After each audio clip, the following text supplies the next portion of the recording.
and cut overtime, and money that the DOE already funds school safety at.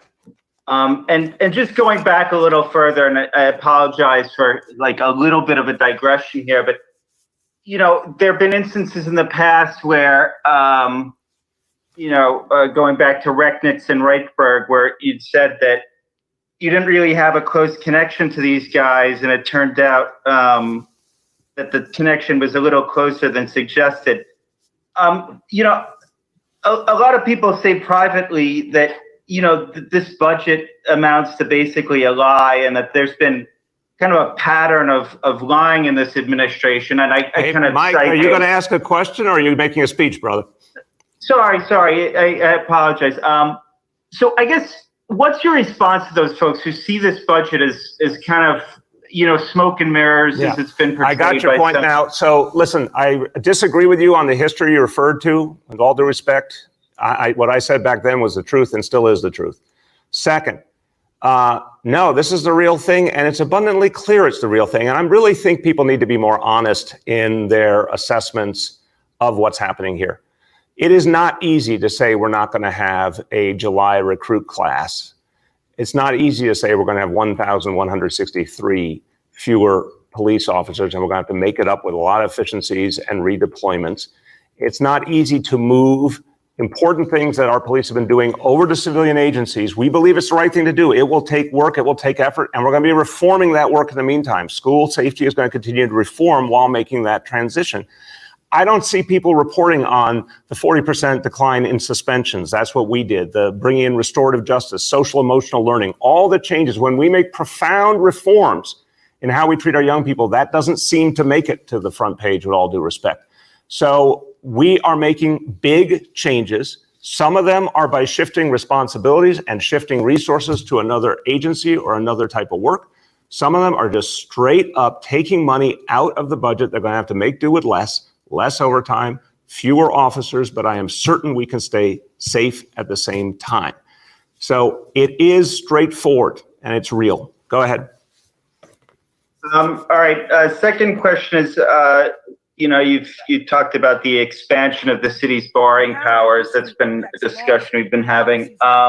Said simply, lawmakers we've talked to have said, based on past spending practices, they essentially don't trust giving this power to the city, that it'll be misused. And, I understand your position that this is kind of essential to avoid austerity measures as well as kind of the stimulus. What would you say to those people to kind of restore trust that they have that the city could handle this in a way that's... I don't think it's about trust. I think it's about politics. Bobby Scott, who chairs the Education and Labor Committee, who will talk about jobs of the Congressional Black Caucus. Next year will be the 50th anniversary of the CBC. The caucus was started 49 years ago to address racism that CBC members faced inside this institution as members of Congress, and racism all Black people faced then and now in the United States. It is in their memory and is on their shoulders.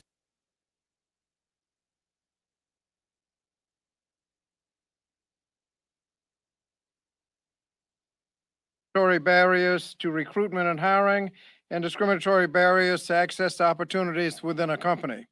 Others look at systems and structures and the intersection of policies and institutions that end up creating, intentionally or not, disparities in job opportunities. We will hear others talk about the impact of wealth and educational disparities on job opportunities. They obviously have an impact. But even when it is clear that the qualifications are equal, disparities exist. For example, many studies have shown that job applicants whose resumes can identify them as white get significantly more callbacks than applications whose resumes identify them as Black. And so systemic policies and practices have resulted in higher unemployment rates, lower wages, lower representation in higher paying jobs, and higher representation in unstable jobs without benefits.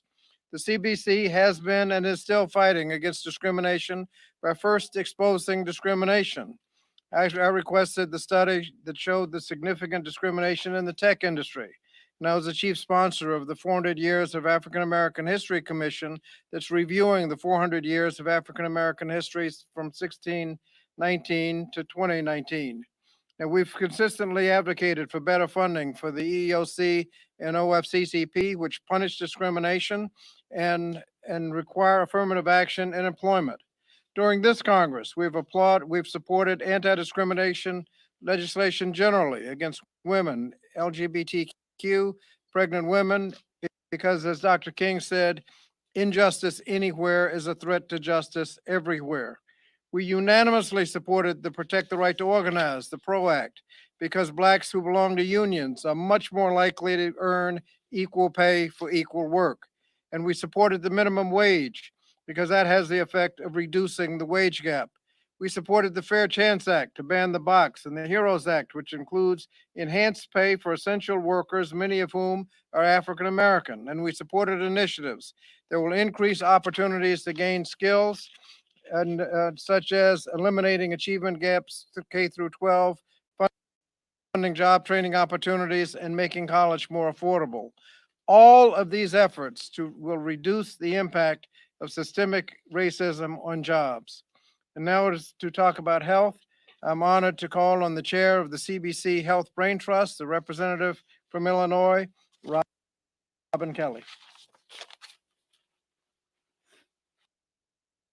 Thank you so much, Representative Scott. Thank you all for joining us. Let me start by thanking Rep. Karen Bass for her leadership and unwavering commitment to reducing health disparities in America. Tragically, COVID-19 has only heightened America's legacy of health disparities. We all know the shocking but not surprising statistics. We are seeing two pandemics, one in wealthier, whiter communities and one in more vulnerable communities of color. So the question is, how do we tackle these insidious health disparities that force Black and Brown Americans to live shorter and less healthy lives? CBC, its members, and the Health Brain Trust have been very active in helping to shape the CARES bill and the HEROES Act. We held many video conference calls with CDC, NIH, Black doctors, HBCU medical schools, and community leaders. First, we knew we needed better data. In order to understand COVID-19's impact on our community, Congress had to force the CDC to collect the data. Together with senators and the CBC, we introduced the Equitable Data Collection and Disclosure Act.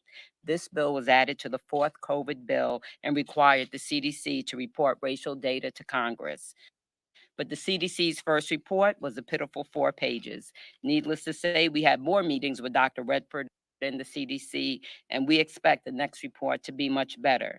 But it's also why Congress must pass the HEROES Act, which will greatly improve racial data collection and reporting. In the HEROES Act, we fought for more testing in areas disproportionately affected, as well as mobile testing. Our goal was to fight for more testing, tracing, and treatment, as well as more education and awareness for our community. We know that our community has suffered, but we also want to be a part of the solution. Our medical schools want to be partners in solving this issue around the pandemic.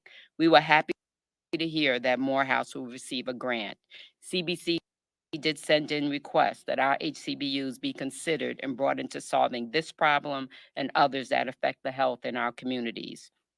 Also, we need to empower our communities. So we filed the Community Solution to COVID-19 Act, HR 7077. It would create a $1.5 billion grant program for local and grassroots organizations to conduct or expand health disparity elimination work during the pandemic. Lastly, we have legislation that would examine how telemedicine affects the delivery of care during COVID-19. I believe that telemedicine can be the great health equalizer if done properly. Black docs shared with us during our meetings that their patients kept their appointments 200 times better because they didn't have to worry about childcare or access to transportation. We are also committed to fighting the social determinants of health. Your zip code should not determine the quality of your life or how long you live. Long term, we need to invest resources in the communities suffering from health disparities. The Health Equity and Accountability Act of 2020 is a tri-caucus signature bill that addresses health disparities comprehensively so that all Americans, regardless of race or ethnicity, can live healthy lives. We know we need to diversify the healthcare pipeline, whether it's public health workers, nurses, or doctors, as well as training that deals with social competency. While the CBC has an agenda for the hard work ahead to tackle health disparities, it's clear that this president and his administration do not care about us or the disproportionate impact COVID-19 is having on our families. We cannot let this opportunity pass us by and not enact true reform that will reduce health inequalities and improve the social determinants of health. It is now my honor to introduce Johanna Hayes from Connecticut 5.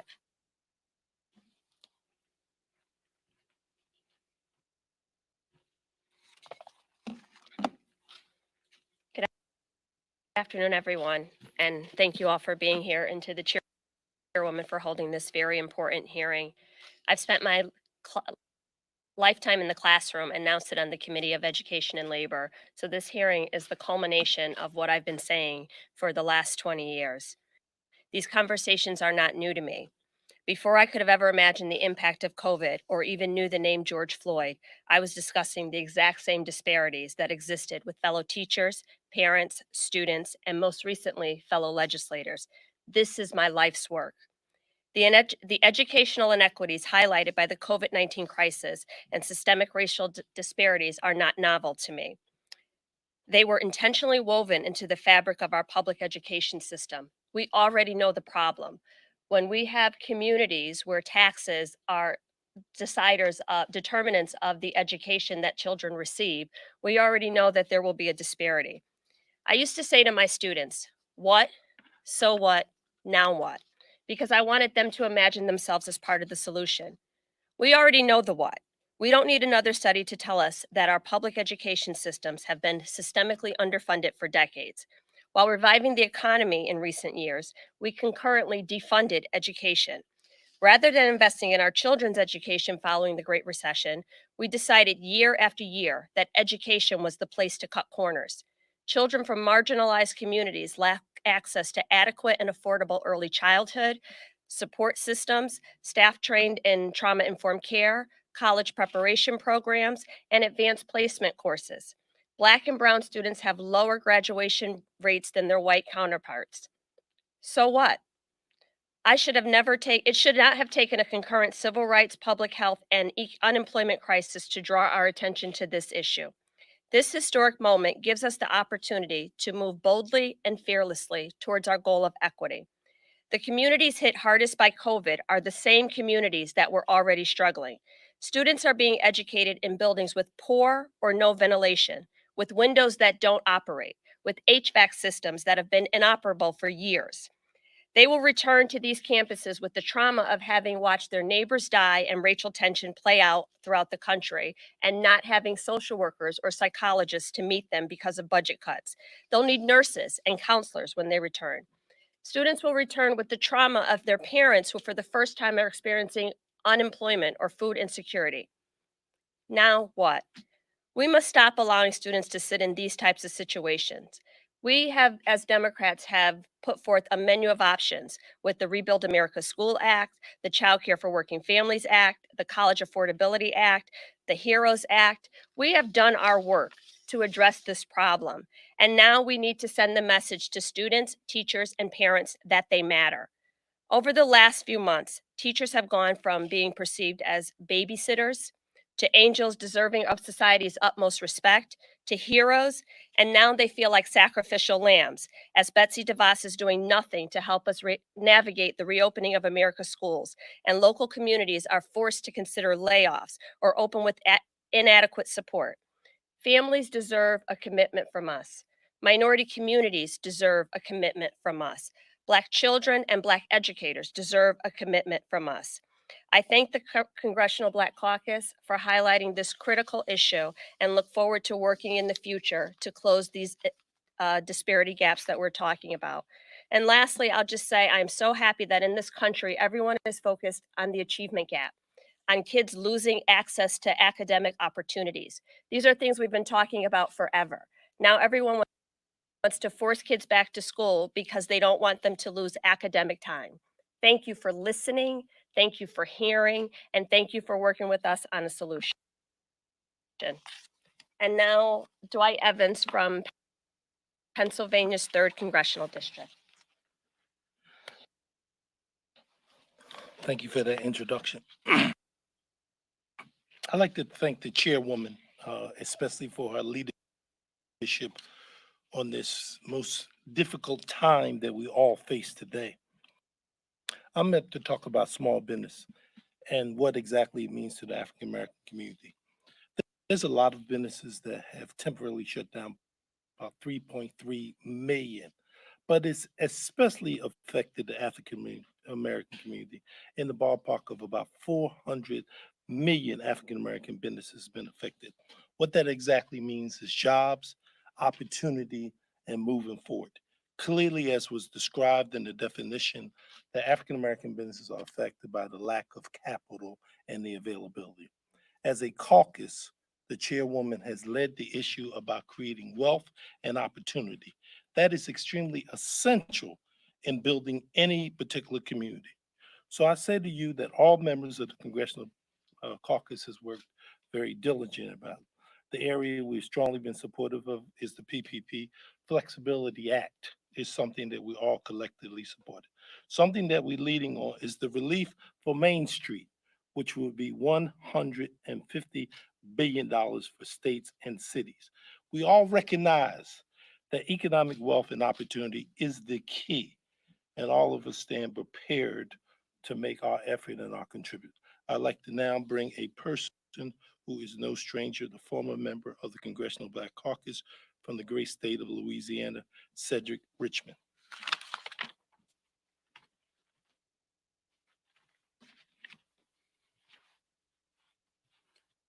Thank you to Congressman Evans. I have the duty of talking about further criminal justice reform. And we saw what the Black Caucus led in terms of the George Floyd Policing Act. But we also led in terms of the First Step Act and starting the conversation and starting the progress and passing the First Step Act. But it was just a first step. There is a need for a second and third step that has to be substantive and consequential for African American communities. We could start by ending mandatory minimum sentences that has decimated the African American community, that has far too many African American males in jail when there were better alternatives to incarceration.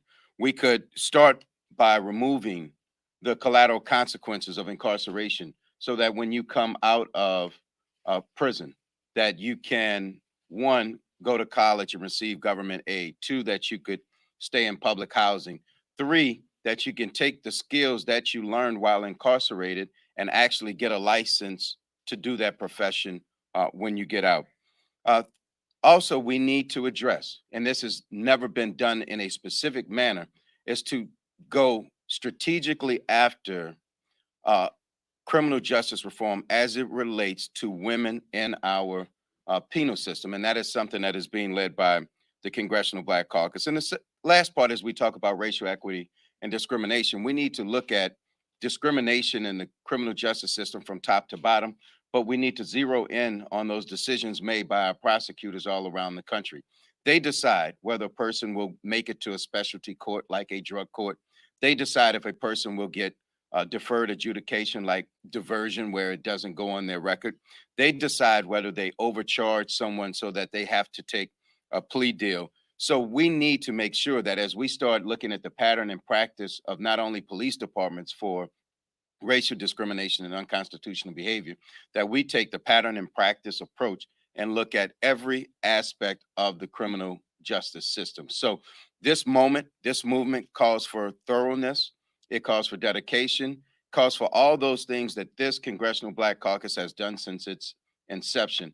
And speaking of thoroughness and determination, I now have the honor of bringing up the representative from Nevada, and that is Congressman Stephen Hortzford.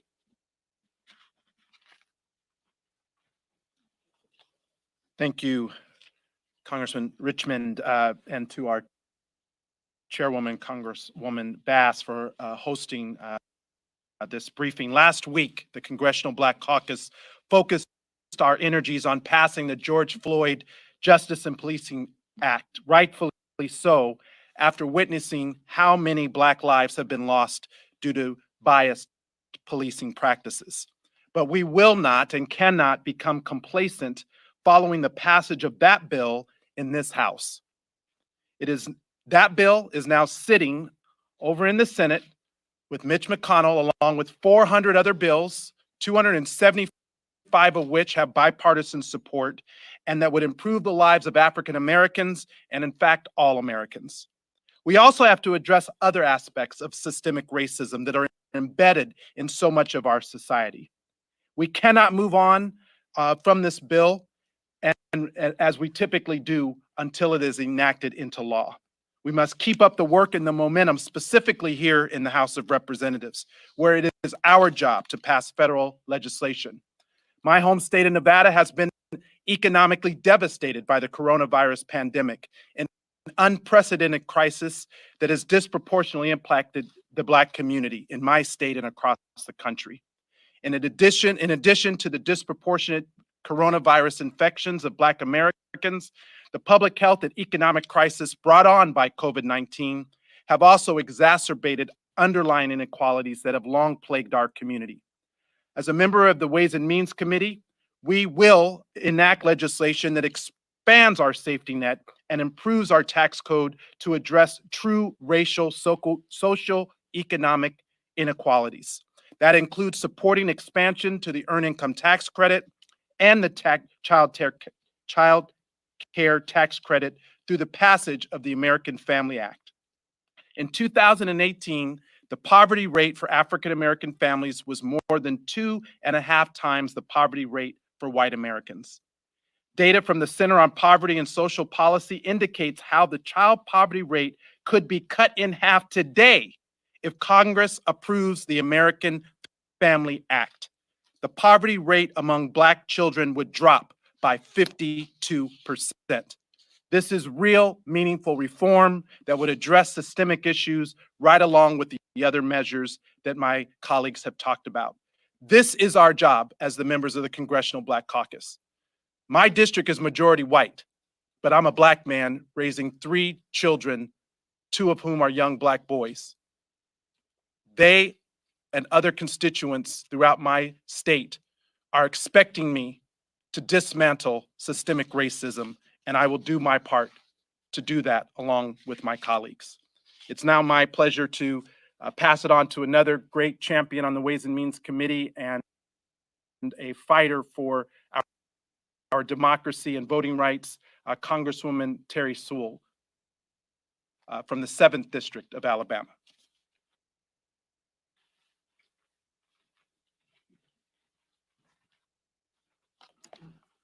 Thank you so much, Congressman Hortzford. I want to thank the Congressional Black Caucus and the tremendous leadership that we have in Karen Bass in organizing this press conference. You know, there is no more fundamental example of institutional racism than the institutional racism and systemic racism that exists in our democracy in the form of voting. I believe there's no more obvious example of institutional racism than voter discrimination and the anti-democratic practices that have barred African Americans from exercising their right to vote. In the not so distant past, this looked like literacy tests, poll tax, and making prospective African Americans count how many jelly beans are in a jar. But as our esteemed colleague, John Lewis, said, the vote is the most fundamental tool in our democracy. And when you have institutional racism that denies people the right to vote, it's unacceptable. We in the Black Caucus have led the effort in reauthorizing the Voting Rights Act of 1965, not 1 time, not 2 times, but 3 times. Most recently in 2006. But voting rights have become partisan in this nation. Why? Because People realize that when you can affect who goes to the ballot box and who votes, you can determine elections. Well, we in the Congressional Black Caucus say no more. Old battles have become new again. Now we don't have to count how many jelly beans are in a jar, but there are modern day forms of discrimination. And since the 2013 decision and the Shelby versus Holder decision, we have seen more than 30 states institute more restrictive voting requirements. The Congressional Black Caucus, led ably by our leadership and Karen Bass and others, we have put forth H.R. 4, the Voting Rights Advancement Act, and it's passed the Congress.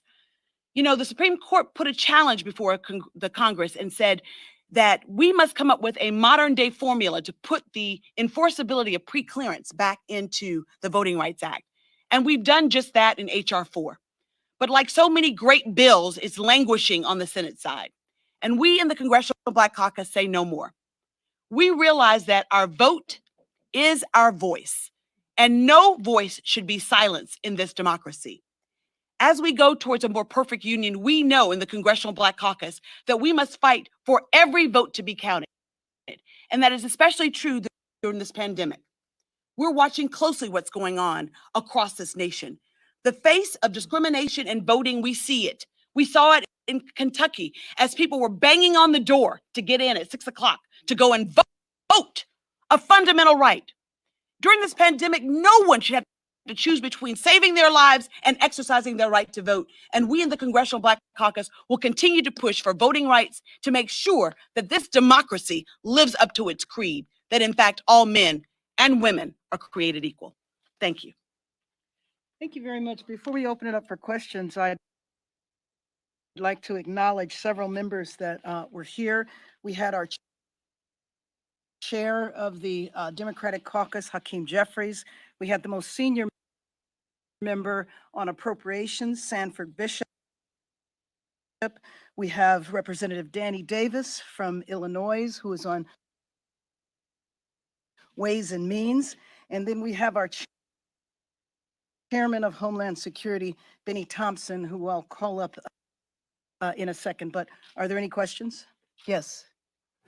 For Congressman Richmond, because he brought up the idea of practices and policies in the police departments, if you could come to the microphone, please.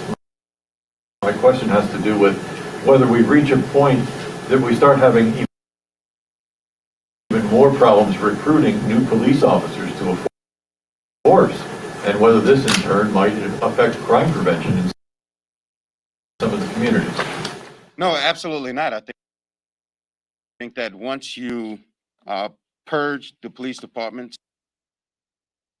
add accountability, add the duty to intervene, I think you will see more people willing to take on that noble profession because it's now regained its nobleness, one.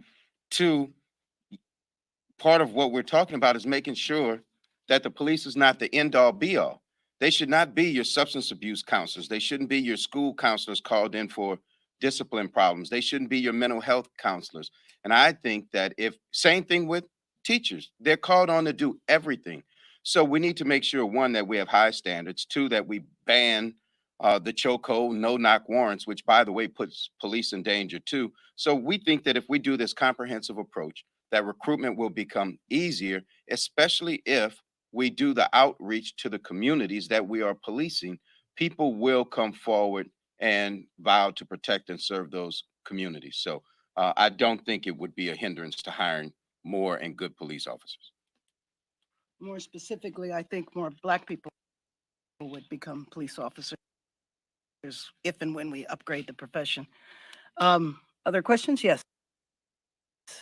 I have a question about timing and sort of next steps. I mean, there's not a lot of time left in the, before you guys go on August recess, you're going to be out for 2 weeks, and then there's July. Have you talked to the leadership about markups for some of these? For instance, HR 40. What are the sort of next steps in terms of the House moving on some of these proposals? Yeah, I will speak in general, and then Representative Jackson Lee. For some of these legislative proposals, because they're from a variety of committees, absolutely, we're working with leadership to make sure that our proposals move forward. But as I started, the Congressional Black Caucus have been working working on these issues for years. So it's not just about what we can get done in this session. It's the ongoing struggle that we face that we will continue. I neglected to mention Representative Brenda Lawrence from Michigan was here, HR 40. And then I'm going to bring up Chairman Thompson. Thank you, Madam Chair, and thank you for the question.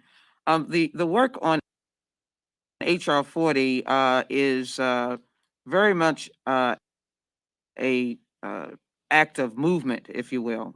You may reflect that we had a hearing. We have over 133 sponsors. The leadership in the House and the Senate, Democratic leadership, are certainly supporting this legislation. And we have a commitment for a markup and a commitment for the floor. Let me just reflect that in the last 5 days, we've passed a DC statehood bill collectively by the Democratic caucus. We passed the George Floyd Justice and Policing Act, which, by the way, has a major component to training and accreditation. And as was said earlier, of credentializing police makes a big difference.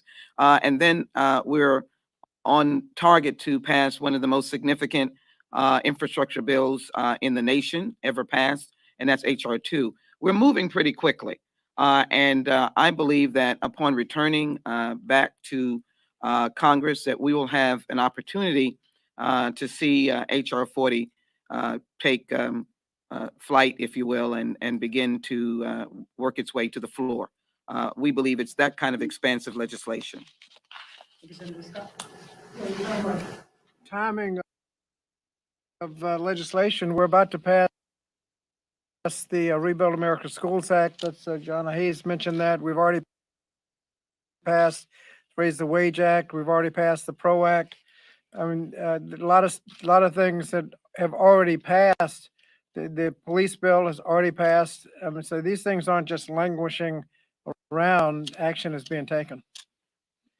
Let me now call up Chairman Thompson. It's important as we talk about the struggle continuing, it's very important to acknowledge when there's been a significant victory. Thank you very much, Madam Chair. As most of you know, Mississippi finally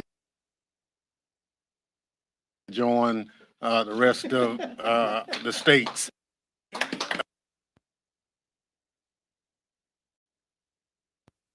She's here. I ordered this. So T bought me this as a Mother's Day gift. Okay. All right, I'm getting it together. Okay, I've been waiting for this to come in the mail. This might be able to bring me some planner peace after all the stuff that happened in the planner world. Let us see. I gotta put this down because it has the address. I don't want to be bothered with all the other craziness of people. Even though, like I always say, everybody knows where I live at.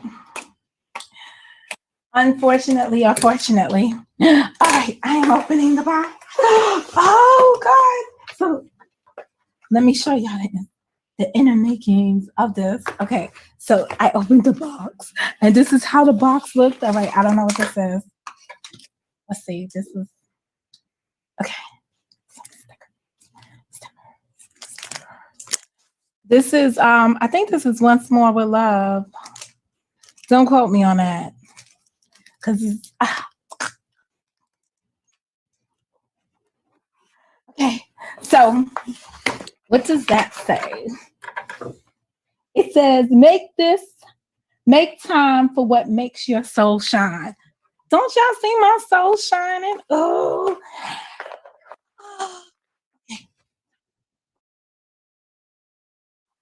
And she's nicely tucked away inside this bag. So let's get that. Let's make sure there's nothing else in the box. Okay.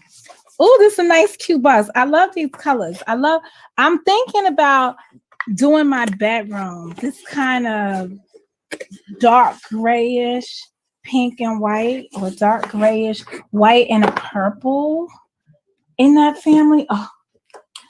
Fuck. After I didn't want to have the fucking thing up there. All right, whatever. All right, so this is tied with whatever this is. kind of string this is. I gotta hurry this up. I only got 15 minutes. Oh, this is pretty good. This is pretty good. This is pretty good. Oh. Here her is. My friend T, you need to see her.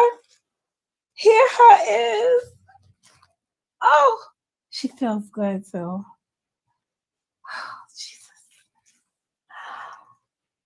Her bigger than I thought her would be.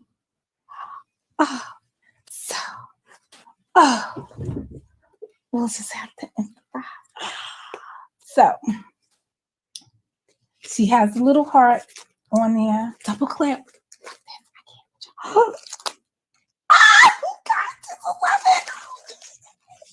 Okay, these are the planner inserts that I didn't plan on using, that I might use because of all the stuff that happened. So I didn't get like a complete set because initially I wasn't planning on using them. I was planning on substituting my current binder and putting it inside of here. And that's it. So I'll just show you the inside. It's like a whole binding system. Oh, Lord, have mercy on my soul. So this is her in her glory. I cannot wait. I cannot wait. Okay, so she's just fabulous. I'm looking under the nooks and the crannies. Okay. And she's all wrapped up nice and neatly. Look how they had the cellophane over the coils. Well, not the coils, the rings. Oh. She made it. We gotta name her. We have to find a name for her. But she finally made it. Shit. Oh. She feels like a Tony to me. I think I'm gonna name her Tony. That just came to me. She feels like a Tony to me.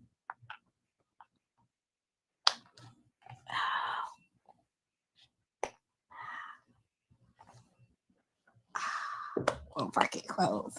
The bitch don't want to close? Hold on. Tony got issues this morning.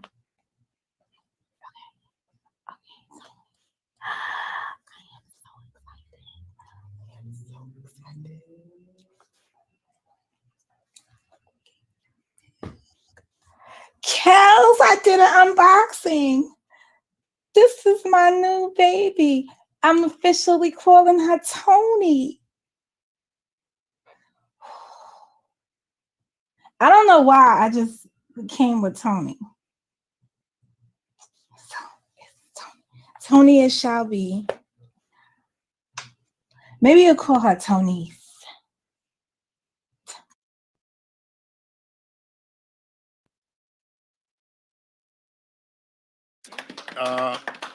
We did away with the Confederate belt emblem in its flag. 5 years ago, we offered a privileged resolution to get that same symbol removed from the House. The Republican leadership sent it to House administration, and they punted. They took down all the flags, which is fine. Now, what we're saying now is, with the Mississippi flag gone, it was a matter of economics. It wasn't a matter of my state wanting to do the right thing. When SEC, NC2A, the bankers, the richest man in the state who was a Trump delegate, said we need to change the flag, boom, it changed. So let's not kid ourselves. Yeah, symbols matter. The President of the Confederacy is one of the two statutes that we have here in the Capitol for my state of Mississippi. If that gentleman had won the war as the president, none of these people would be here in Congress today. I'm not certain that we should hold people like that in high esteem. My bill, along with Barbara Lee's, put them in the Smithsonian as a part of history. This is a hallowed, honored building we're in now. It's for people who've done good, not people who lost because they did bad. And so it's in that spirit that we offer that bill, and we look forward to its passage. Thank you. And I'll just say, you know, there is no statue to Benedict Arnold, but if you could just absorb for a minute what it feels like to know that our ancestors built the Capitol. And as we spend every day in the Capitol, to walk past statues of people who didn't even feel we were human, who wanted us to be in chains. And so reckoning with that and coming to grips and moving those statues away will be extremely meaningful. Are there any other questions? Yes. A clarification from Ms. Jackson Lee, if I could. You just said that you have received commitments from the committee and from leadership about a committee vote and a floor vote. We know that those commitments were made last year. Have you had more recent commitments this year in the context of post George Floyd? We are working with the Judiciary Committee and the staff, and we will be getting the updates of that in the near future. Let me ask Representative Horstman. Hey. Let me bring up, okay. Well, let me acknowledge Joyce Beatty from the great state of Ohio, who is the first vice chair of the Congressional Black Caucus. Are there any other questions? Yes. Hi, I wanted to ask, so in the NDAAs, they're also talking about renaming military bases. What does that look like and what does that mean? I think it's the same thing that. Yeah, the same answer. So it'll be in the bill calling for the renaming. It's curious to me that we would actually have military institutions named after traitors. And so the president has said that he's going to veto it, but we know that we never know what the president is going to do from one minute to the next. And so I would find it hard pressed that he would actually veto that bill because he wants traitors to continue being on the name of our military institutions. And yes, and absolutely, it's bipartisan support. Thank you. Let me thank everyone for oh, I'm sorry, go ahead. Before you guys go on break, give us an update on your conversations with Senator Scott on the policing bill. Let me just say that there are a number of Republicans through the whole debate last week who expressed interest in working on the issue. And right, exactly. And you know that 3 Republicans voted for it, which is significant because Trump tweeted 2 days before. And usually when he tweets and tells them not to vote a certain way, they follow that. So it was significant that 3 of them jumped ship. So we're going to be meeting with a number of them. I have been in conversations with Senator Scott, and those will continue. Thank you very much. Thank you. Thank you.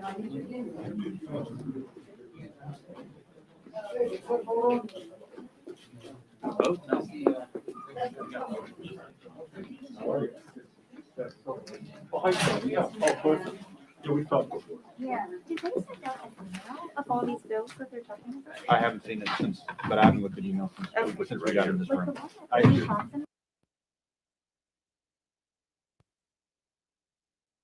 Dot grid pages. If I can't find this size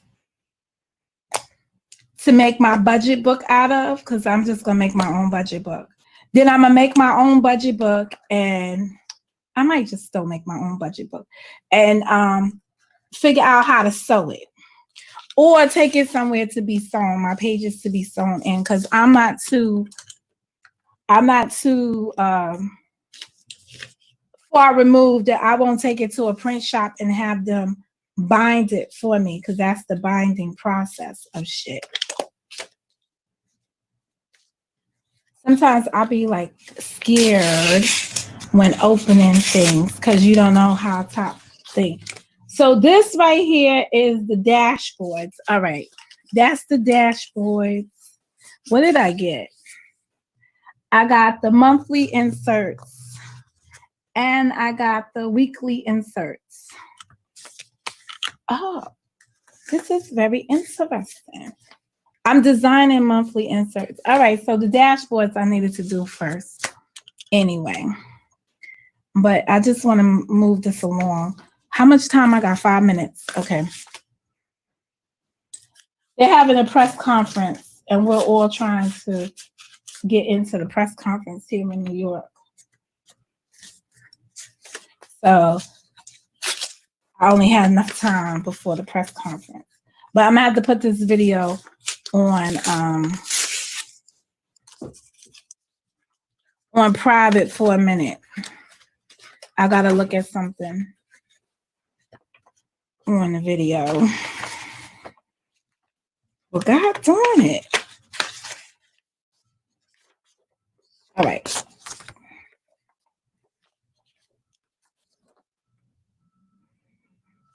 Oh, these were the monthly inserts? Okay. Oh, okay. Interessant. They're blank.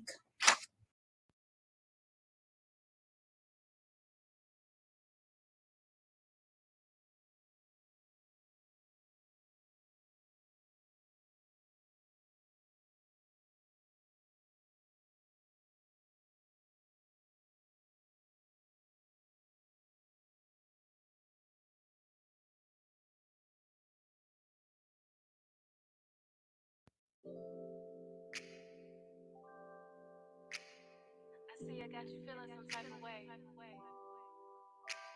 I like it. So what you gonna do?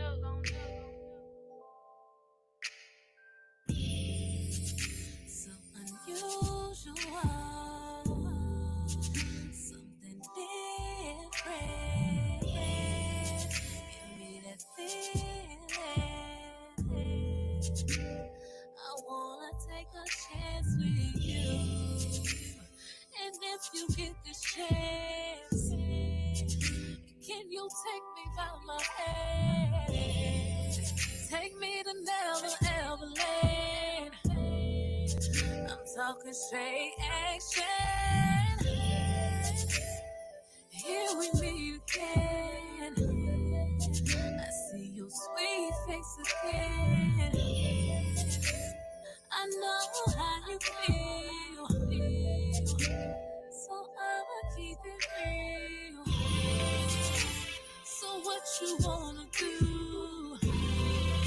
Right now it's up to you. See, I'm not trying to go. I wanna freak you on. I wanna freak you on. I wanna freak you on. I wanna freak you on. I wanna freak you on. I wanna freak you on. I wanna freak you on. I'm on you. So many things I wanna do, and I won't lie. I'm about to take this chance with you. I keep it straight like that. I'm confident and that's a fact. Some like a home cooked meal. I bet you coming back. Here we meet again. I see your sweet face again. I know how you feel, so I'ma keep it real. So what you wanna do? Right now it's up to you. See, I'm not trying to go. I wanna freak you on. I wanna freak you on. I wanna freak you on.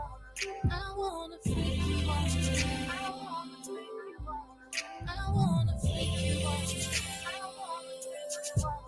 I wanna freak you on. I wanna freak you on. See, I've been waiting for a long time for this.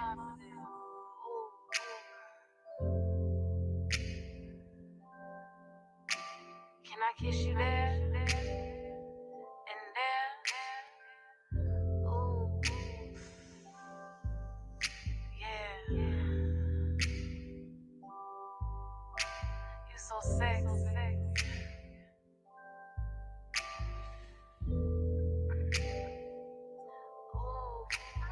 Haven't opened up and parents are at home working and distracted.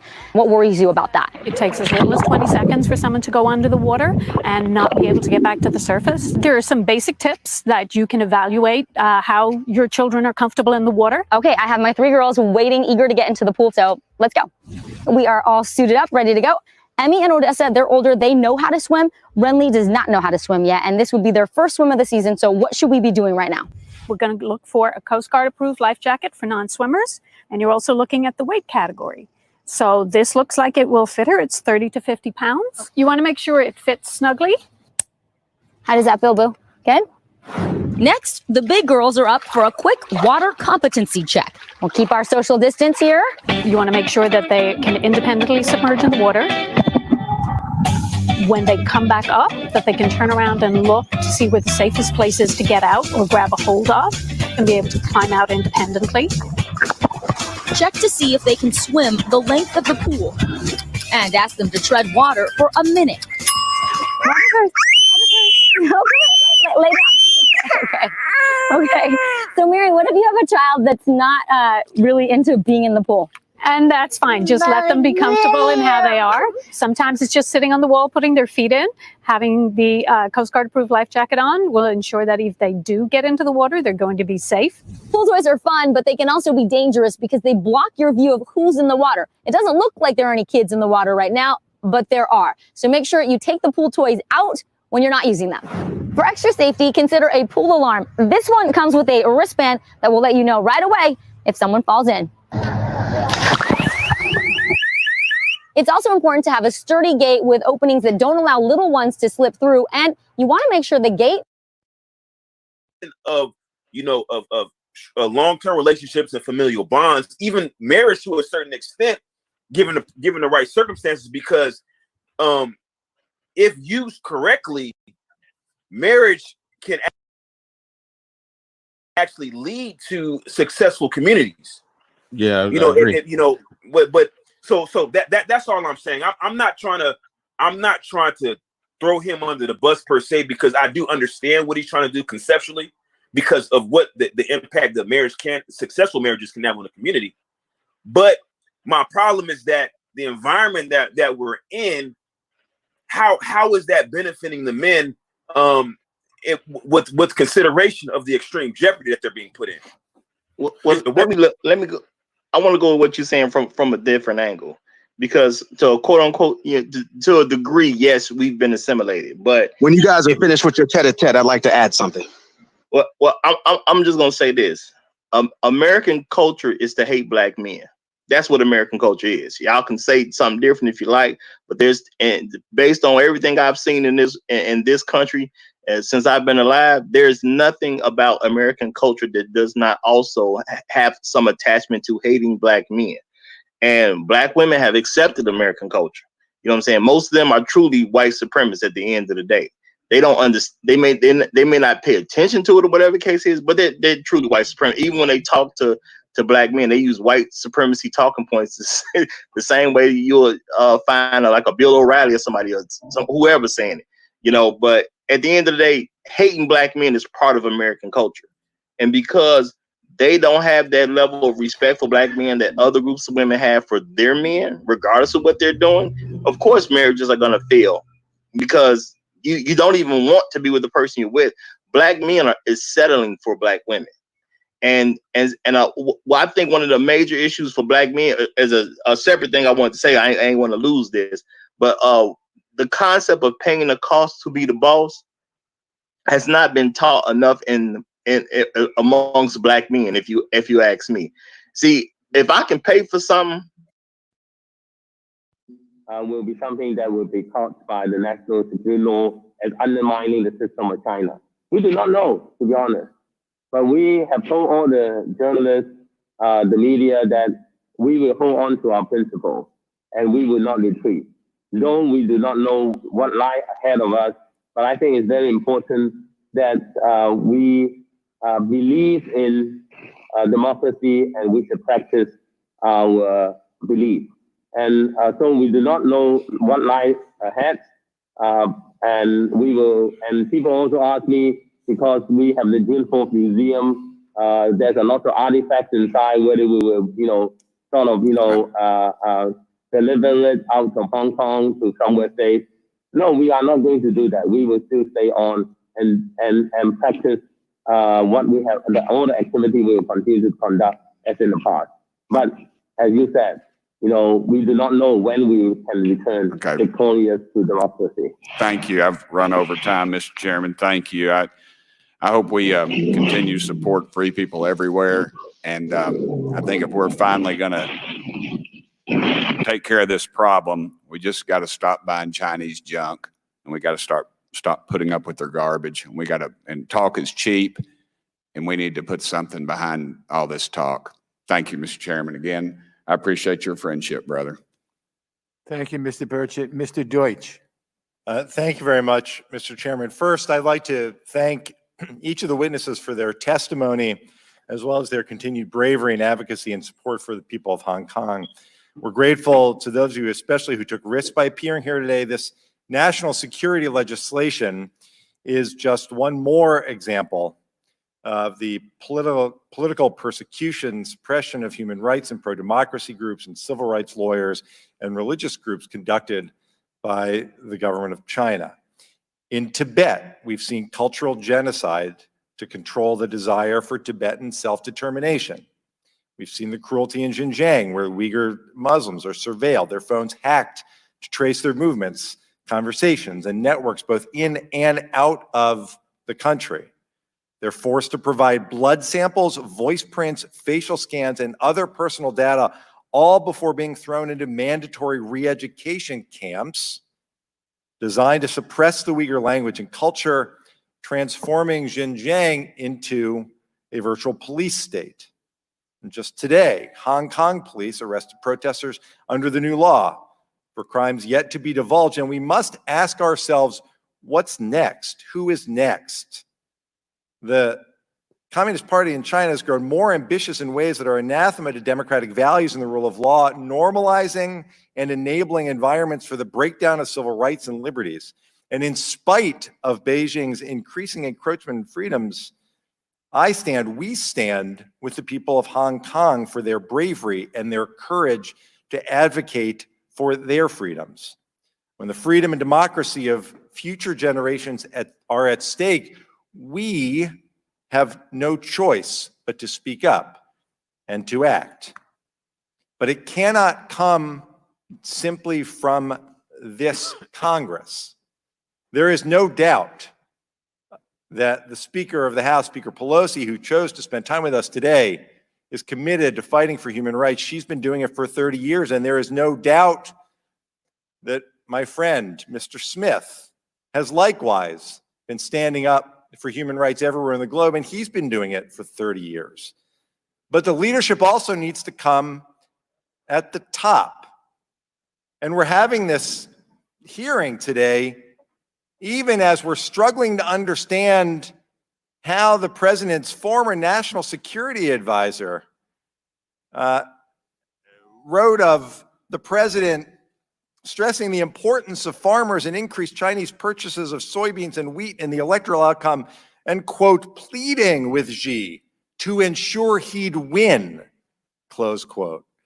And then also the former national security advisor said that at a G20 meeting in June 2019, Xi had explained to Trump why he was basically building concentration camps in Xinjiang. And according to our interpreter, Mr. Bolton said, Trump said that Xi should go ahead with building the camps, which Trump thought was exactly the right thing to do. And this the National Security Council's top Asia staffer, Matthew Pottinger, told me that Trump said something very similar during his November 2017 trip to China. That also from the former National Security Advisor, and even on Hong Kong. We should be concerned about. The president said, after a quarter of the population of Hong Kong turned out for weeks. The situation across the country is getting worse. It's not getting better. 35 states now see increasing COVID infection rates. Dr. Fauci, who tends to be a voice of reason, now says he wouldn't be surprised if he sees 100,000 cases a day.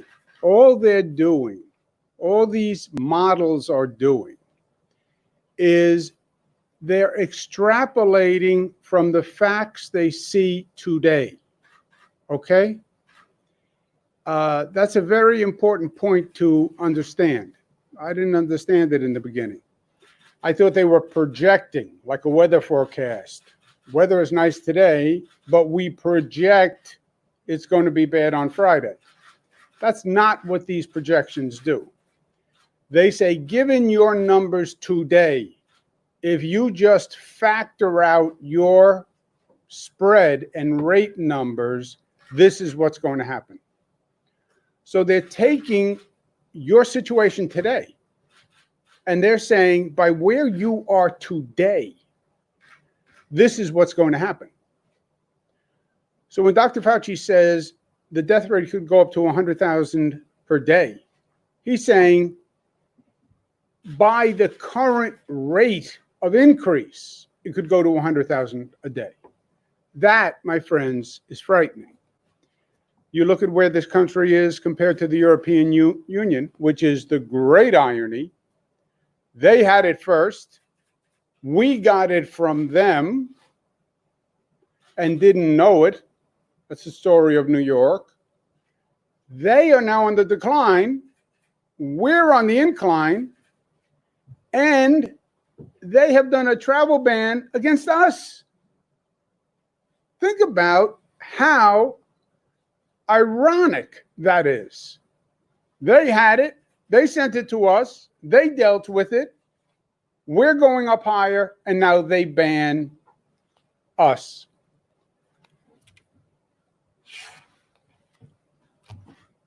Look at what's going on around this nation.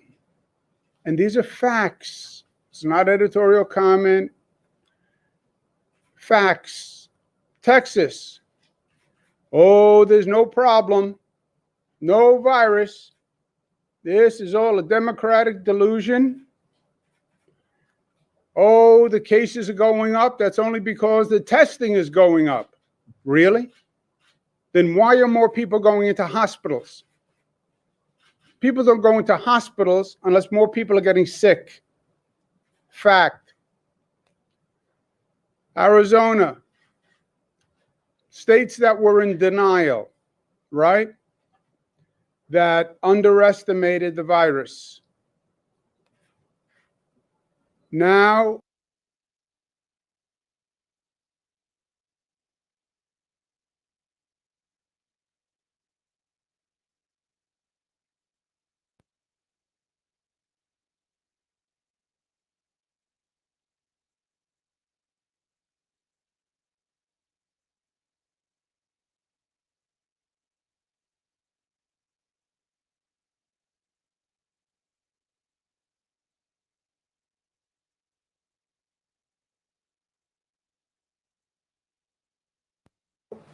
they're all singing a different tune. Now they're all starting to say, we better take this seriously. We better start wearing masks. They're going backwards on their reopening plan, which is just what we talked about happening. You were in the room many times. I said, if you reopen too fast, what's going to wind up happening is you're going to have to close. And then that's going to be the worst situation. It's going to be the worst for the economy. It's going to be worse for people. And you're going to lose more people in the meantime.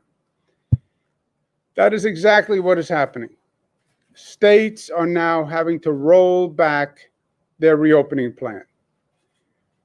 Fact, the buck stops on the president's desk. That is a fact. That's what it means to be the president of the United States. The buck stops on my desk. In this state, the buck stops on my desk. I am the governor of the state. It stops on my desk. It doesn't just stop on the president's desk because he's the president. This is also the words that came out of his mouth. He was in denial of the COVID virus from day one. It's just the flu. It's going to go away. It's going to be a miracle. It's not going up. It's only the testing that is going up. He denied the reality of this situation from day one. Reopen right away, liberate those states. I had all the demonstrations every day. Liberate. You're artificially keeping the economy closed. There's no reason. That came from him. You know what's funny in this country? Sometimes if the president speaks, people listen. Even if the president is Trump. Sometimes they listen. And those Republican governors listened. And a lot of Republicans listened and won't wear a mask. He's holding rallies, bringing thousands of people together in close quarters, no masks. What signal did that send to the American people? Couldn't be a problem. Here's the president of the United States bringing thousands of people together, no masks. Can't be a problem. If it was a problem, the president wouldn't do it. Wrong. Buck stops on his desk, and it's what came out of his mouth. He denied the reality of the virus. Well, you know what, Mr. President? Reality wins. Every time. You don't defeat reality. Denying reality does not defeat reality. And he has lived in denial. And he has been denying the scientific facts from day one. He has been denying what every health expert in the United States of America was saying. He denied what his own CDC said. His CDC, when they first projected this March 13th, said at a minimum, 2 million people would be hospitalized. At a minimum, his CDC. You know how many 2 million is? The nation only has 900,000 hospital beds. And they said 2 million will require hospitalization. Look at what they were saying.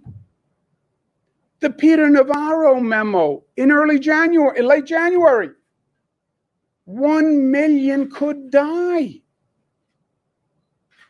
He denied it all. Denied his science advisors, denied the CDC, denied Dr. Fauci, denied them all. Reality wins. And reality won. And now the country is suffering because of the president. And it's time for him to change course.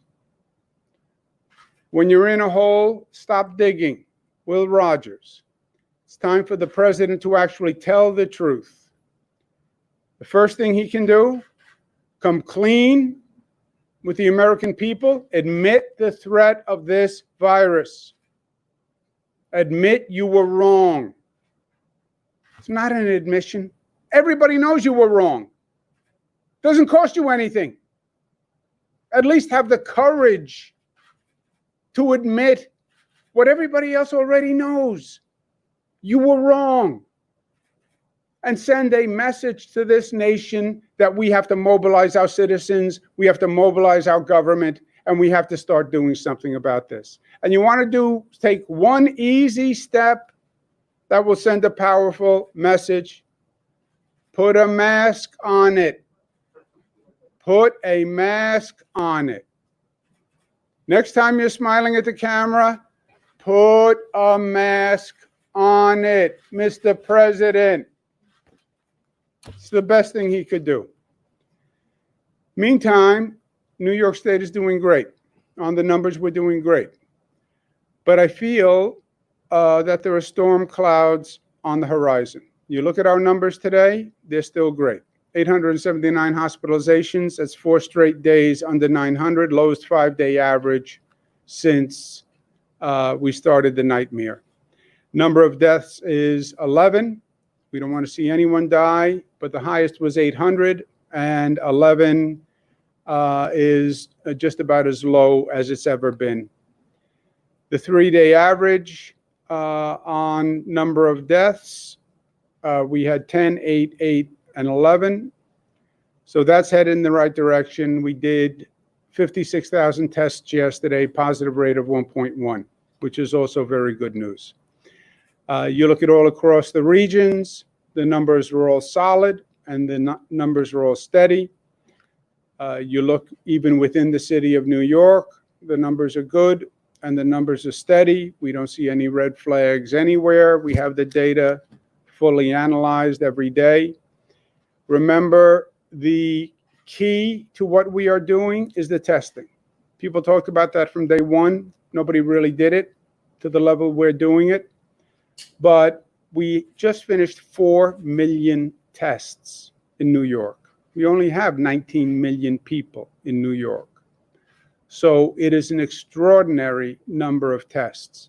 And that's what's been guiding us. This is extraordinary to me, but I have a weird sense of what's extraordinary. New York State is doing more tests per capita than any nation on the globe. Look at that chart. South Korea, Canada, UK, rest of the US states, Italy, and look at how many the state of New York is testing per capita. That's the key to our success. If you test, you will find people who are positive. And if you find people who are positive, you then have the tracing in place. You can find out where they got it, you can isolate them, and you reduce the spread. That's how it works. That's how we always said it worked. We just had to make it work, which was the challenge, right? You want to lose weight, eat less, exercise more. Simple formula. You will lose weight. Caveat, that eating less is hard. That exercise every day, that's a pain in the neck. But you want to manage the COVID virus, test, trace, masks, social distance. That's the formula. Hard to do. We now have 750 testing sites across the state. Think about setting up 750 testing sites. They never existed before. Hard, but we did it. We're now expanding our testing criteria.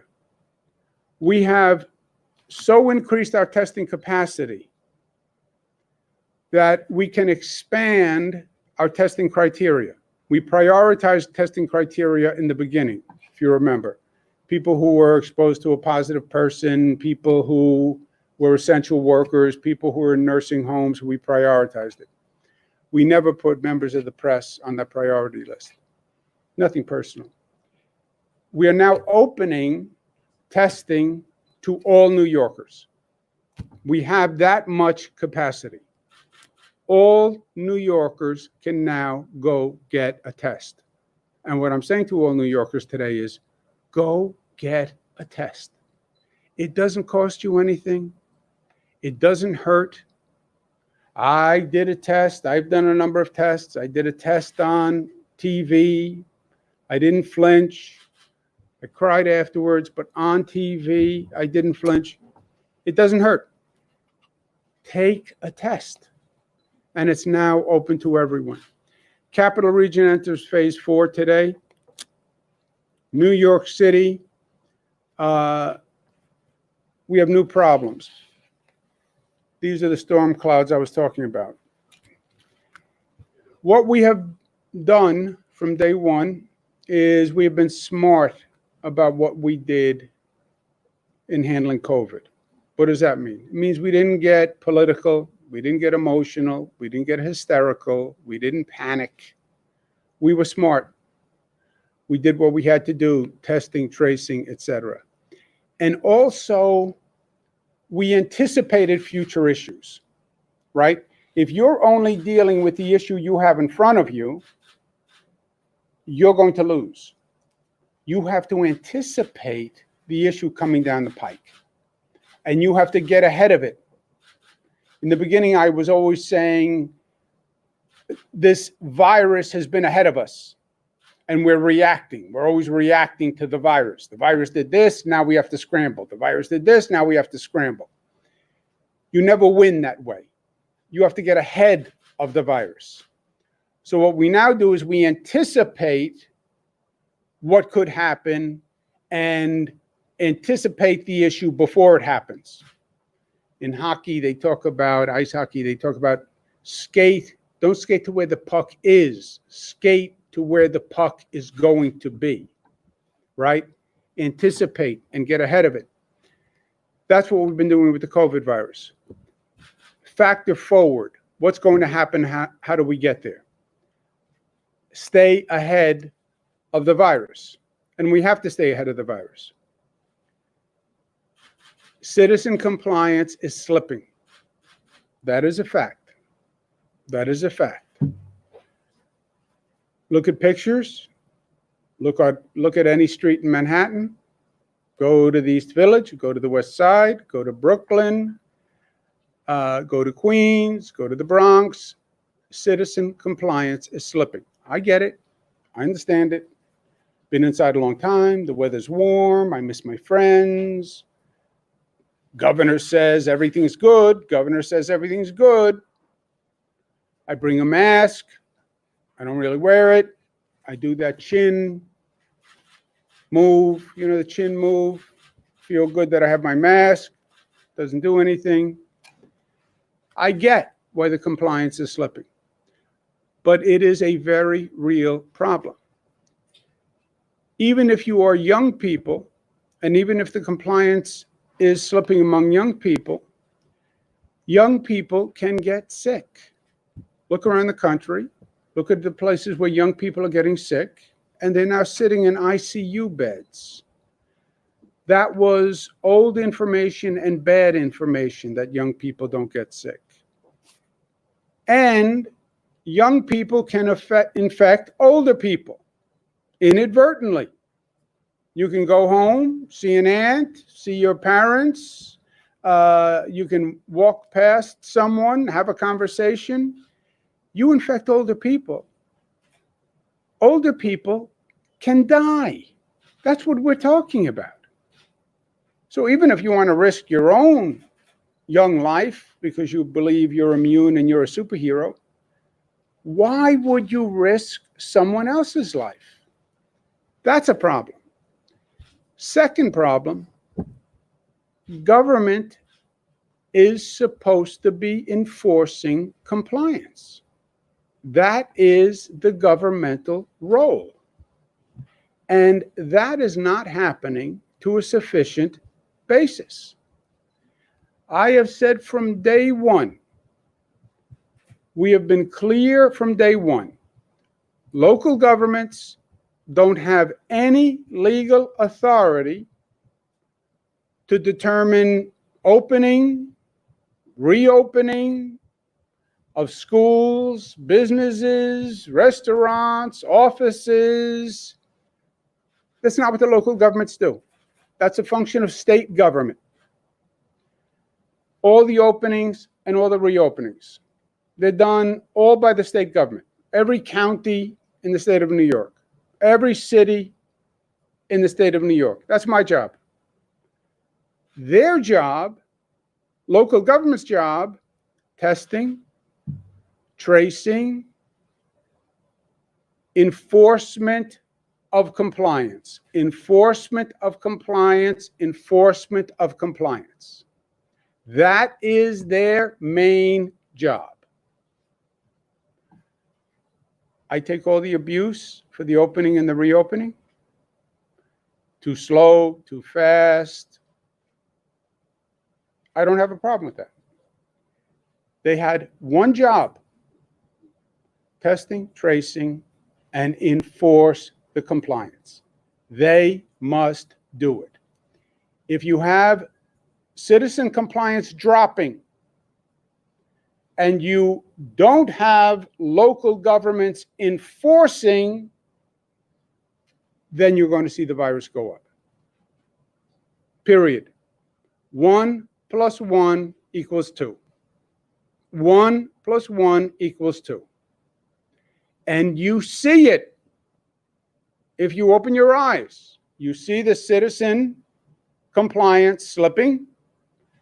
You see government compliance not correcting it. What's going to happen? The virus is going to spread. It's that simple. It's that clear. That is the reality. The virus spreads. We're back to the mountain. Some of you weren't here yesterday. I'm going to bring my mountain back just to remind you of what happens. I left the mountain in Albany. My bad. I'm bringing the mountain back. Citizens slip. Local government doesn't comply. We're back to the mountain. That is what is going to happen. And that is an inarguable fact. The state's going to create its own enforcement capacity to supplement the local government's enforcement. But I do not have the resources, the personnel, to do this statewide.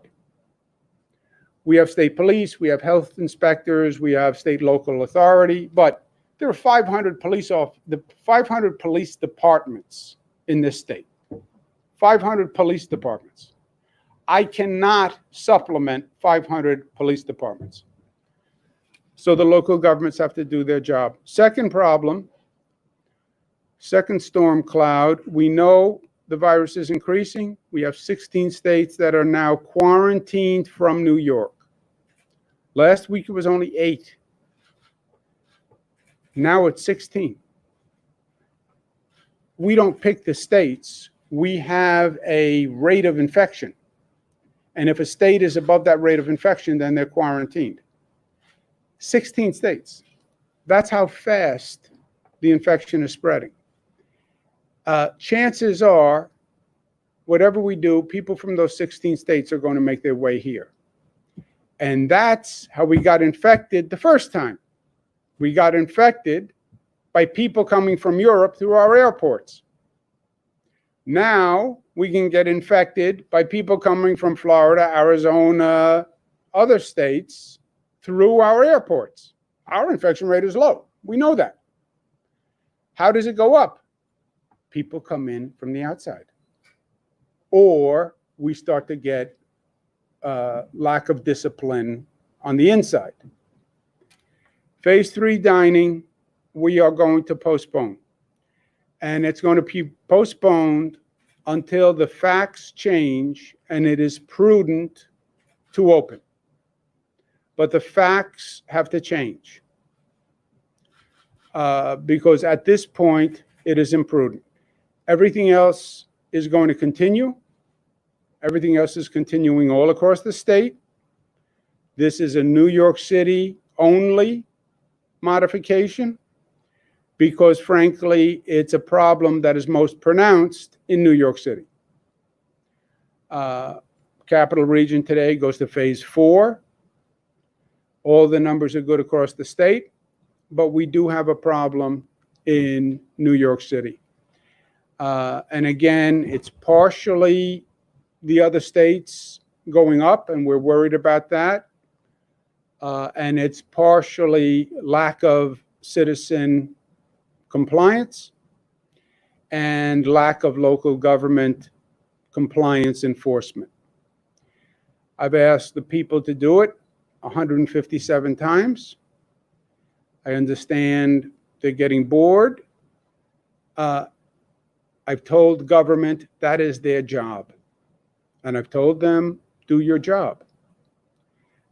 If they don't, those two things happen, the virus goes up, period.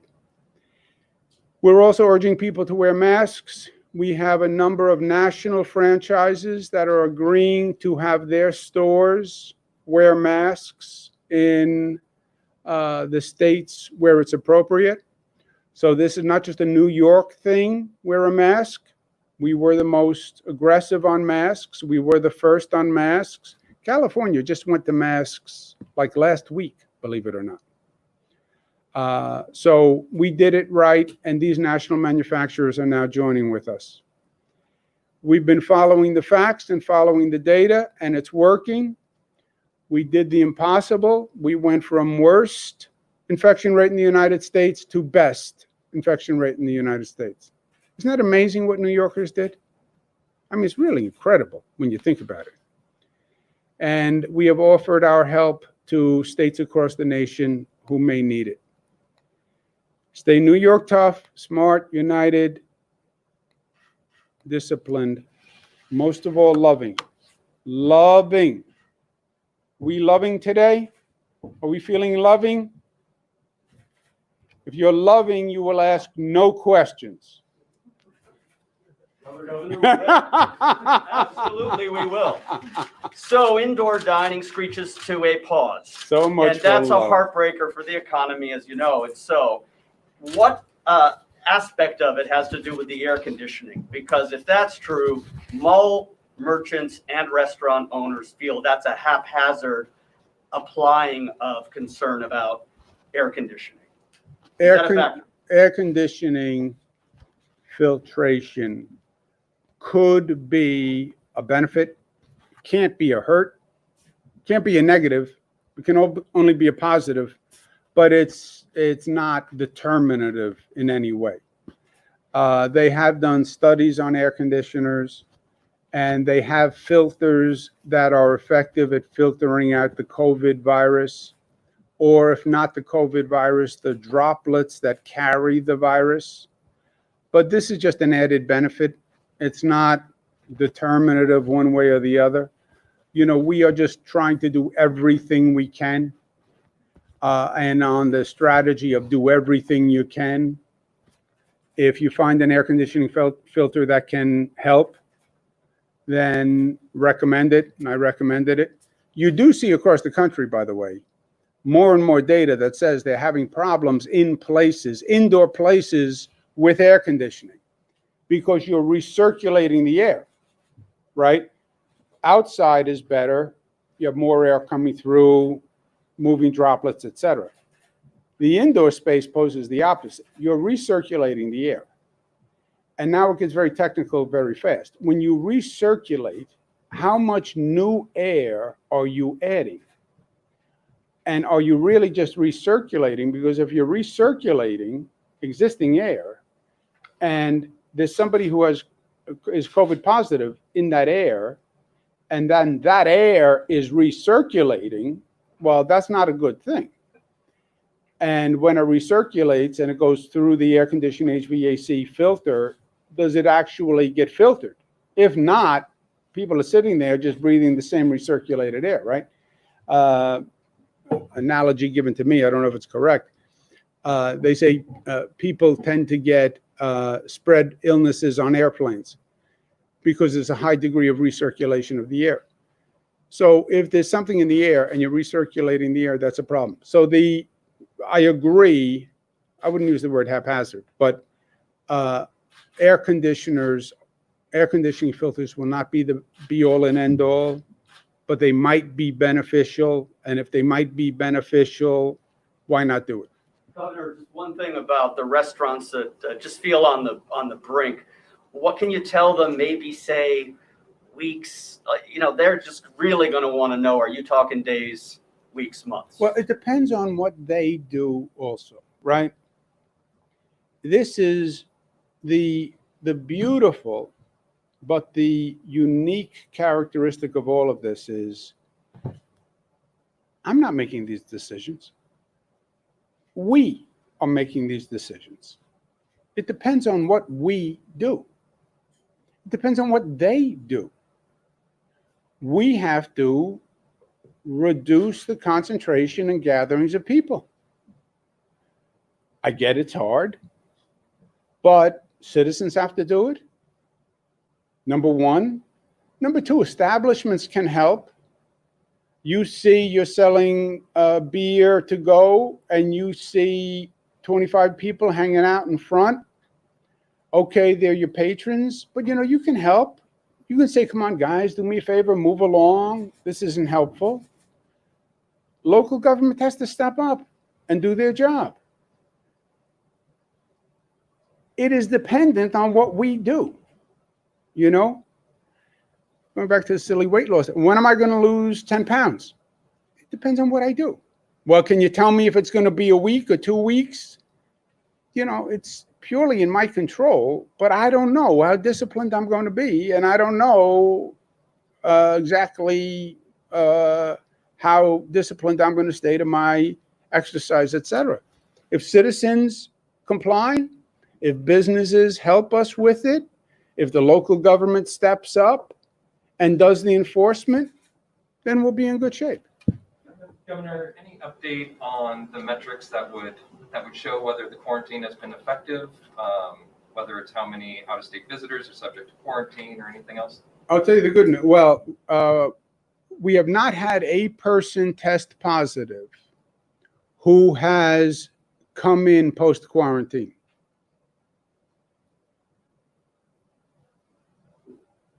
Yes.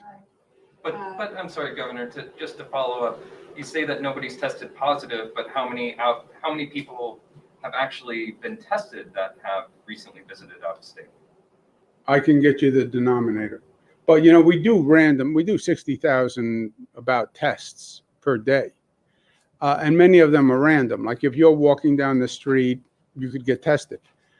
Most importantly, if you came from Florida and you got sick while you were here, you would go to a hospital or you would go to a clinic. And then we would know if you were positive, and then we would know where you were from, because then they have to contact trace you. And they would pull your record and they'd see you just came from Florida. Just to be sure, there's no the state does not actually have available data to show one way or another whether out-of-state visitors are actually being tracked. Like No, we how are effective quarantine tracking. I told you the other day, we're working with the airlines for them to give passengers upon landing a slip where you have to fill out who you are, where you're coming from, where you're going. They'll be collected by the Port Authority. They're being entered into a database. We then do random checks off that database to find out where you are. Are you in a home? What is the home? Let me check the number. Let me call you back. They, from the isolation quarantine protocol, they can ask you to Facebook, show the surroundings of the room that you're in to make sure it's a residence. And then when they call you back, it has to be the same surroundings. So that is all in process. Governor, you said that indoor dining would be postponed until the facts change. What exactly don't you know right now that you'd like to know in order to make a decision on that? Because presumably this could go on until there's a vaccine. So what facts? We need to see better compliance by citizens. We need to see either citizens comply better or the local governments do a better job on compliance. And we would like to see the viral spread across the nation at least stabilizing, that we're not in outbreak status. And just to confirm, this only applies for New York City, not the rest of the state. Only New York City. This is a New York City specific issue. Other states, we just did Capital Region, went to phase 4. Now, we have had compliance issues all across the state.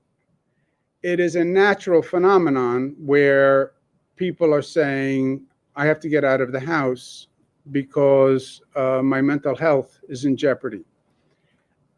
But the local governments, the establishments, even people, by the way, have been policing this. You see a congregation, I was in another city that will be nameless, but I was stopped at a light and I'm looking out the window and there's like 4 or 5 young people talking to each other, no masks. Somebody walks by with a mask, gives them an earful. I mean, an earful. and they like disbanded and walked away. I've seen places where store owners come out and say, you can't do that here. Don't do that in front of my store.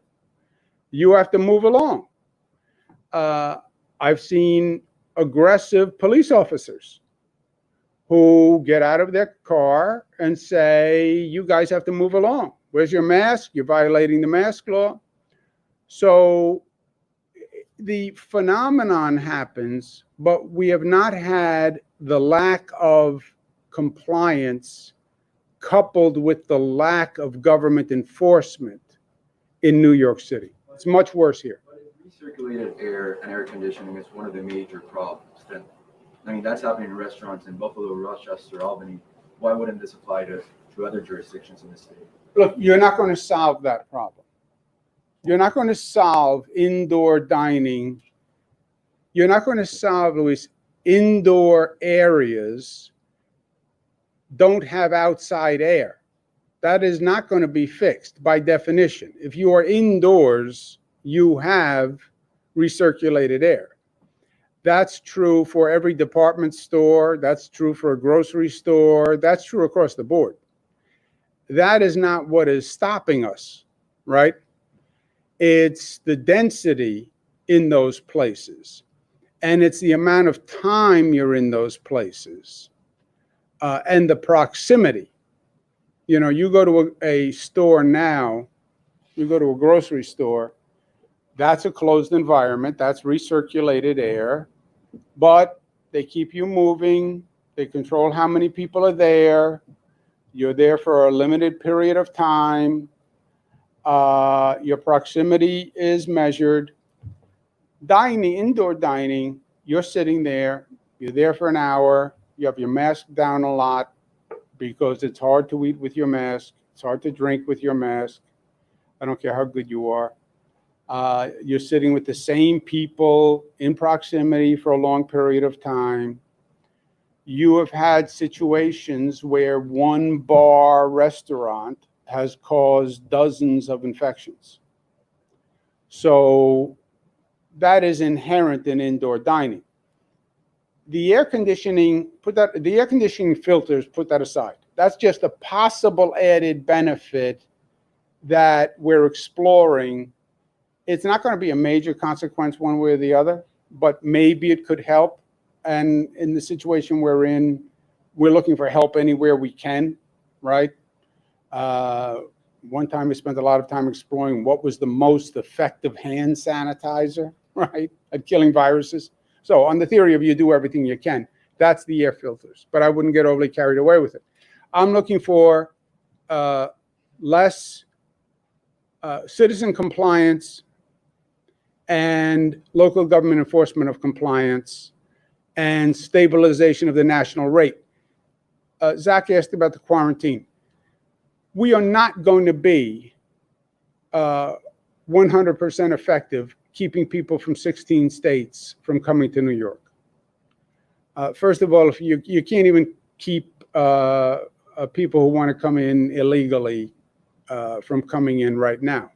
If you want to really come into the state, you can drive. You drive, you don't go through an airport, you don't go through anything. So, and people will come. People come here to visit, they come here to do business, etc. So you're going to get a lot of people coming from those other places. If those other places continue on this pandemic increase, you're going to get more people here with the virus.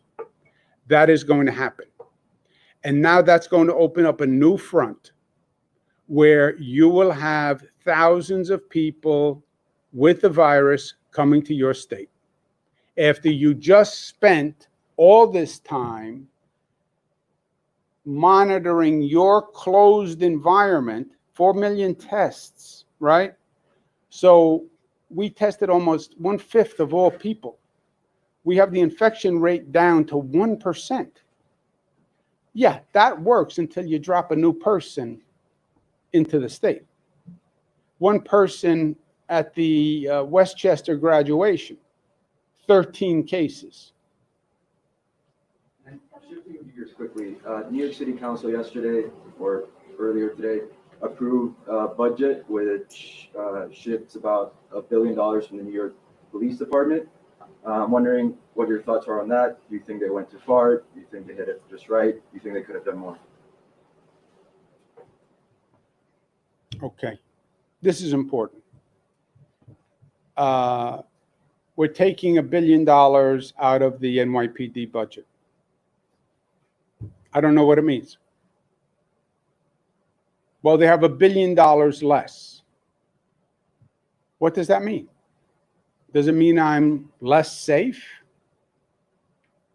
Where did you take the $1 billion from? Does it mean I'm more safe?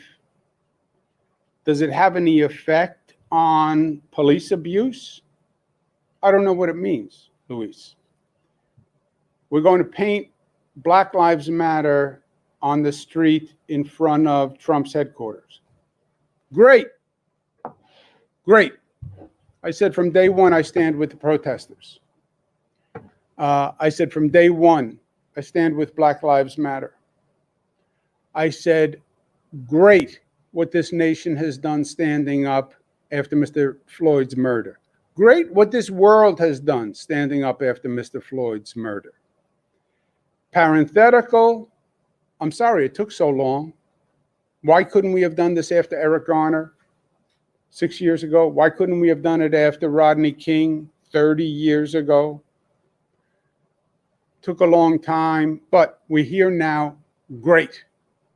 Send that message to Mr. Trump. Black Lives Matter. Excessive force has to stop. Using the National Guard to stop protesters has to stop. Having the Attorney General of the United States come out to be an advance man to clear a crowd so the president can do a photo op in front of a church holding up a Bible has to stop. Great. Tell every police department in the United States of America, enough is enough. What happened in Atlanta, enough is enough. Great, great, great. You know what's better? Do something. Do something. You're saying it won't be consequential? The $1 billion shift? Do something. And you know where you start? Start at home. You know where change starts? Change starts with the person in the mirror. NYPD. Change the NYPD. Change it. Well, we took money from them. Well, what does that do? The problem is bigger than that. The problem is worse than that. There is no respect and trust between the community and the police. That's what's going on. And if you don't have respect and trust, you have nothing. It does not work. It's like a marriage. No respect, no trust, it doesn't work. One person of the marriage says it's not working for me. You know what it means? It's not working. Not others say, well, it's working for me. It may not be working for you, but it's not working for me. Yeah, I know, but it doesn't work that way. The community has said the relationship with the police department doesn't work. And if it doesn't work for the community, it doesn't work.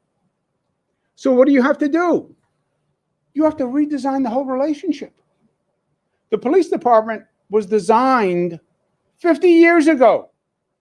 Totally different mindset, this totally different culture, totally different society. Well, the police is what the police are. No, it's not. You know what the police system is? Whatever the community wants it to be.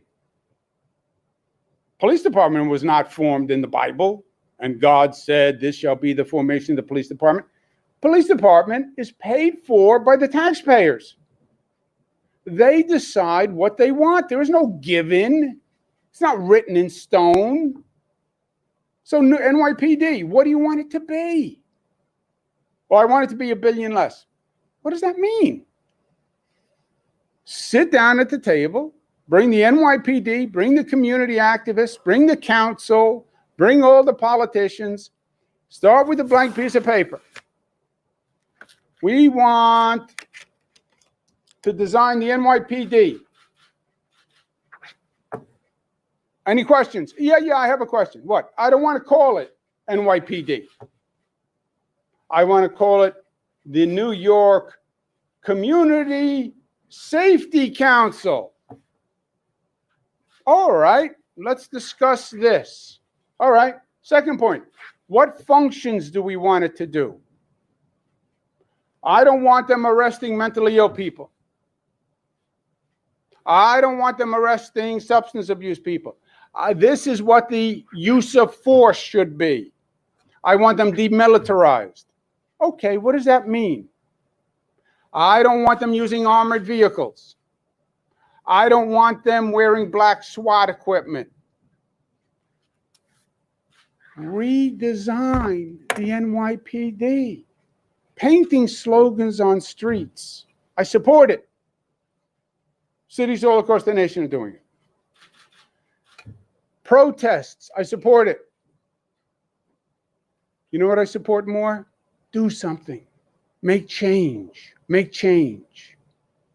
I went to every Pride parade, every Stonewall celebration for years. You know what was better? When I passed marriage equality and I allowed same-sex couples to marry. Why? Because that took the energy and brought change. I had many protests about income inequality. I wrote a lot of op-ed articles about income inequality. You know what was better? Passing $15 minimum wage.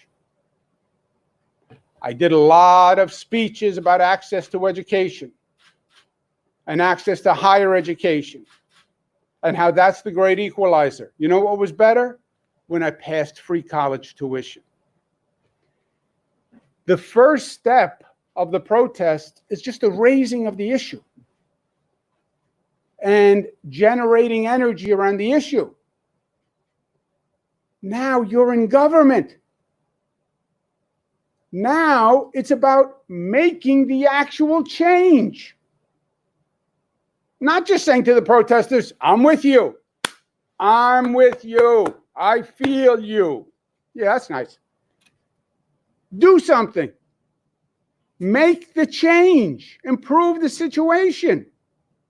You have this great moment of potential. Everybody's saying change. Well, I don't really want to make the change because that's complicated. What do you mean?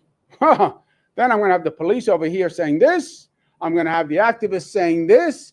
That's a tough conversation. Welcome to government. Can't stand the heat? Get out of the kitchen. You're exactly right. It's going to be a hard conversation. I passed marriage equality. Catholic Church said, or whatever they said. Yeah, I know. There's going to be opposition. But that's how we make change. To spur the change, I said, state executive order, 500 police departments, every police department must start a collaborative process with the community, with the police, redesign the police department, and pass a law on the new plan of the police department by April, or they don't get state funds. Why did you do that? Because I knew they were not going to have a real conversation. And I wanted to create the vehicle where they have to have the real conversation. All you had to say was, you must have a collaborative. They must be in the room. You must start with a blank piece of paper. You must answer the following questions. What is your use of force policy? What does it mean to demilitarize the police? How many staff does it need? What functions do you want it to perform? What should the budget be? What do you mean by defund the police? And do that in every one of the 500 police departments. And then get it passed by the council. So it's not just the mayor thinks this, here's a nice policy paper report. It has to be passed into law. That's how you seize the moment. 500 police departments, because the police department is a little different everywhere. What Buffalo wants is different from what NYPD wants. So if I were you and I was a reporter, and they said, I cut the budget $1 billion, you know what I would have said? What does that mean? What does that mean? State passed an executive order saying you have to redesign it. Is that the redesign? How did you change it? Does that affect use of force policy? Does that affect demilitarization? Does that affect taking a club and knocking a person to the ground? Does it do that? Does that affect the civilian review board? Does that affect how a complaint is filed? Does that affect training? Does that affect hiring a more diverse workforce? What did it do? That's what I would have done if I was a reporter. The process and the approach sounds like it would take a lot longer than the change that the protesters and everyone out in the streets nationwide have been calling for. They want immediate change. I think the mayor and others might be making the case that this is what the starting point might be. First of all, it must be done in 9 months. Must. Because that aligns with the budget. Can be done in 9 days. Can be done in 9 days. No, they could do a whole plan. If I'm you, if I'm a community activist, I say, we haven't even started talking about the new plan for the police. Well, they cut $1 billion. So what? Does that mean they're not going to beat protesters? Does that mean they're not going to drive them over with a car? What did that actually change? The protesters are saying, I want a new police department. I want all this stopped. Use of force policy, demilitarized, bias training, de-escalation. That's what we want addressed. That's what the protests are about. The protests are not about reduce the budget. They meant reduce the budget, defund the police, provide more money to other services. Because it's really about mental health. It's really about substance abuse. Stop locking up mentally ill people. Stop locking up substance abusers. Get them treatment, not a jail cell. That's what they were saying. Come on. They want real, smart change. And you haven't had a discussion on it. Well, they're going to cut the budget. And what does that accomplish? Well, less money for the state police. Does it reduce the number of personnel? Well, they have to figure that out. Does it change the use of force policy? Are they going to stop beating people? Does it do anything on their immunity? Does it make the complaint process faster or more transparent? What does it do to change anything that we've been protesting about for a month? Would it have saved George Floyd's life? Would it have saved Eric Garner's life? Come on. Last question. Thank you, Governor. My question is, will you help Mayor de Blasio? He's making a plea with you, with President Trump. We know President Trump is not going to help. And it reminds me of the plea you were making a few months ago to the federal government. Now he says that if by October he doesn't have state funds, he's going to lay off 22,000 public employees. So will you help him?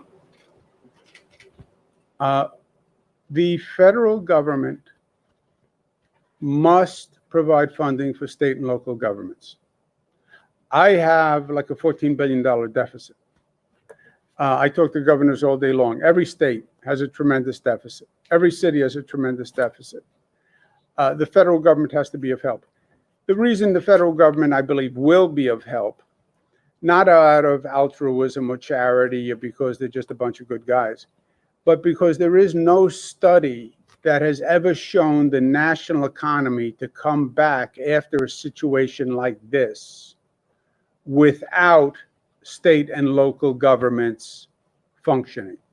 If they don't fund state and local governments, you're going to see massive layoffs all across the country. That's going to hurt the economy. And that's why they're going to fund state and local governments. And my guess is they do it by the end of July, if I had a crystal ball. Prayer works. Thank you, guys. Sounds silly, but I'm going to ask it anyway. It's about the importance of the toilet lid. And many health experts said closing the lid before flushing it is very